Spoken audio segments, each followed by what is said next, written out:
लामा इकबाल किसी ने पूछा कि डॉक्टर साहब तुसीं पंजाब दे पुत्तर हो, पंजाबी तुहाडी ज़बान, तुसीं पंजाबी च क्यों नहीं लिखिया? उन्होंने कहा यार बाबे वारस ने छड्डिया कोई नहीं, मैं लिखिया ही कुछ।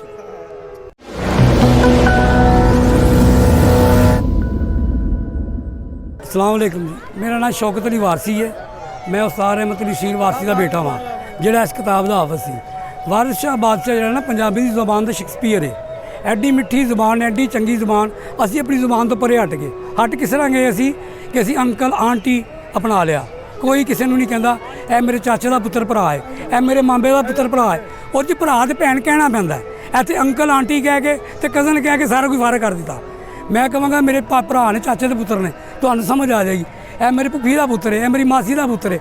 वारिस शाह बादशाह ने अपना पंजाबी नूं कायम रखिया। एड्डी मिठी ज़बान, मगर असी लोग हट के तो असी मार भी नहीं खाधी। यह पंजाबी का जो प्रोग्राम सी ना बड़ी देर बाद वाल सिटी वाले ने किया कि जिन्होंने यह दोबारा सानू महफल लग दी है। नहीं तो कोई उत्थे पढ़ता सी, कोई उत्थे पढ़ता सी, कोई उत्थे। यह रुशनाई गेट भी बंद सी, जिहदे वजह अंदर आए नहीं सी जांदा। जूरी बाग बंद सी। यह महफल बाबे वारिस शाह की जी है ना तकरीबन 60-70 साल तो हिंदुस्तान पाकिस्तान तो बाद चलती लगी आ रही है, मगर बंद हो गई करोना की वजह, कोई ऐसी मुश्किलात की वजह। इन्हों की मेहरबानी जिन्होंने दोबारा महफल सजा दिता ताकि सानू इजाजत होगी। वारिस शाह बादशाह ज़बान बोलने का पता लग गया। इंशाअल्लाह ताला हर माँ नूं, भैन नूं, छोटे बच्चे नूं पता लग जाएगा कि पंजाबी बोलनी किस तरह, मिठी ज़बान बोलेगा। वो कहेगा मेरे मामे का पुत्र है, वो कहेगी मेरी मासी का पुत्र भरा है।